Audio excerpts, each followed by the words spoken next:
Hi everybody, today we're going to have a look at the electrics on the California. We're going to have a look at the Ocean model behind me here, which is pretty much the same as the Coast as well.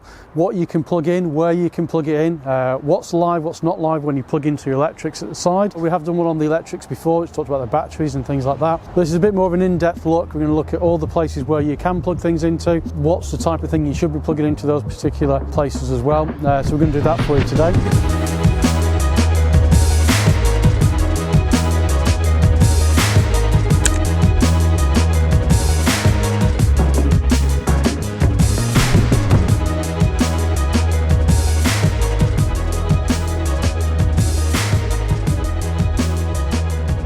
So let's make a start. Let's have a look at the California. Okay, we're going to start with the cab. So we're going to take you through what power sockets, electrical sockets are available in the cab section of it. So the vehicle has a normal standard car battery underneath the bonnet, and then it's got two additional leisure batteries, one under the passenger seat and one in the rear cupboard.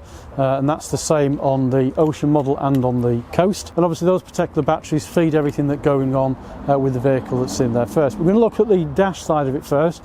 And my advice for the electrical sockets on the dash is you leave those for your car type ones that you're using that's on there as well, because they're not rated. The fuse rating, for example, of those is generally less than it would be in the camping side of it, in the back of it. So it's probably more for things like, for example, charging mobile phones and things like that. That's what I tend to use the front ones for. And as a guide, anything from here forward, the B pillar this is called, but anywhere from here forward, electrical socket wise, is running off your main battery. This is the one that starts the vehicle and keeps you running. Obviously that's quite important, that you don't want to be on a campsite, for example. You won't be draining that battery. You want to be using the batteries in the back, on your leisure batteries, and they are from here backwards. We're going to talk a little bit in a minute about what batteries use what and how they're charged and things like that as well, so we'll go in a bit more detail about that. Let's have a look at the front cab first. So you've got two power outputs within the front cab inside. You've got one up here on your top tray. It's got a 12-volt socket by it and a little flat that comes over. That's particularly useful for things like dash cams, for example. If you've got those or on the front somewhere in the dash that's on here, you can plug that straight into there.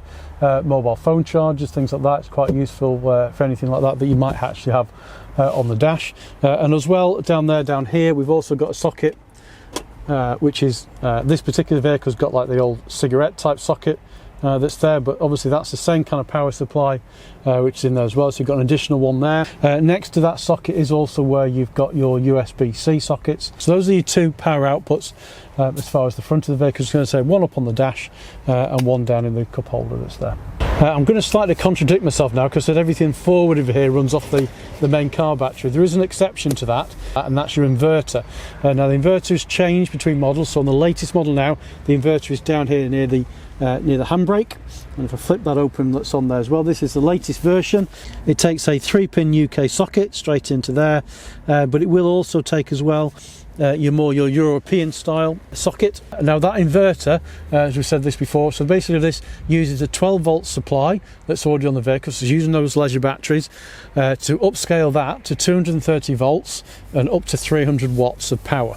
Things that you could plug in there will be things like, for example, a low wattage kettle, so if you wanted to charge a laptop or something that doesn't use a huge amount of power that puts in there. You certainly couldn't plug, for example, things like a kettle in. You couldn't put a toaster in, microwave, those type of things. You definitely can't plug into that socket. It'll overload the system. So you've got 300 watts. Most things you buy from a shop now which are electrical, if you look on the main label for it, will actually tell you what the wattage is of that particular unit.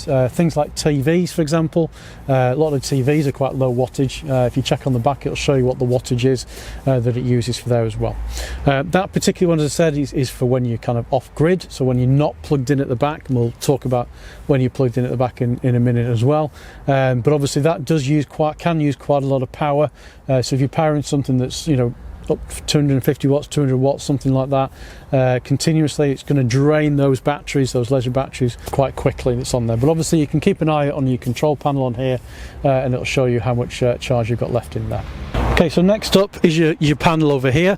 So this is on the side of the kitchen units. We've got two ones for your lights. These are to turn your lights on for your cupboards that are on here, and to put towels in, that's here. But your main ones we're looking at is your main 13 amp UK plug socket that's here, and then you've got USB, which have got these little power signs on because they're charging USBs, these, so they're not data or anything like that, they won't connect anything to it, but they will supply a power for it. So anything you need that needs a power source, for example, you can plug into here. And then your 13 amp plug here on the side is only live, and I'll stress this now, it's only live when you're plugged into the back. So when you're at home or campsite, mainly at a campsite obviously that's on there, and you've got main electrical hookup, this then becomes live, and you can plug pretty much whatever you want into here.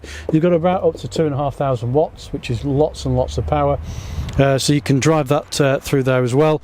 I've got quite a nice little 3-gang plug, and if you've ever seen them, where you've got a plug at the top and then underneath it you've got 3 additional plug sockets. It's only about so big, something like that. That goes into there, and then I've got 3 additional sockets then underneath it, just to give me a few more outputs that's on there as well. So things that you might want to plug into there, again, you can pretty much put what you want in, so things like a kettle you could plug into, toaster if you wanted to, you could plug a microwave in. Not sure where you put the microwave in, you could put it in the cupboards or something like that, for example, but you can plug all those things in there. A normal TV, if it's not under the normal one, you could plug that in as well.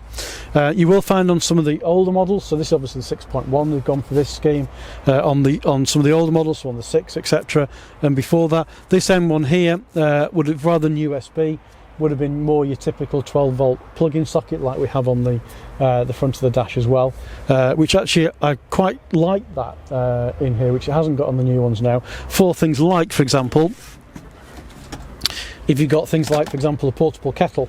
So this is one that I have, which does take a while for it to heat up anything, but that plugs into a normal 12-volt socket. It just needs to be one that's uprated, so it's got a good power consumption that's on there. And I notice on the bottom of it, let's say with most things, it's 12 volts, it's 120 watts. So that takes 120 watts of power, and I can plug it straight into a normal socket that's in there as well.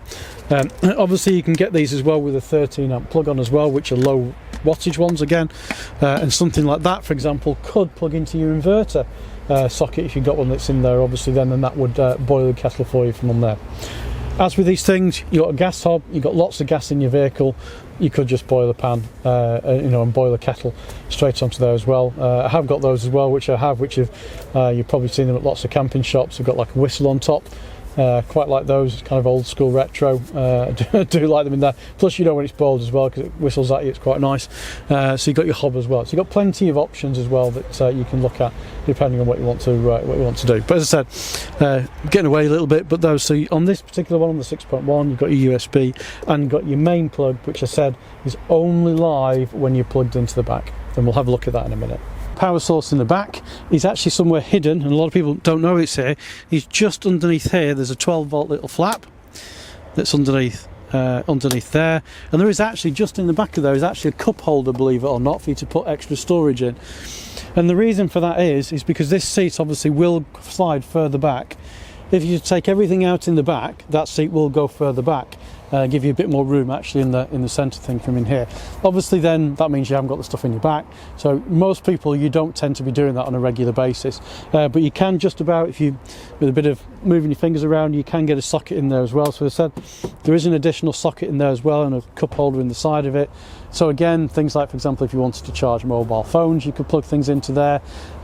If, for example, you wanted to plug your kettle in, you could plug your kettle in there and put your kettle on the floor. So lots of different options, but I'm just more pointing out that is actually there as well, and that's standard on the vehicle.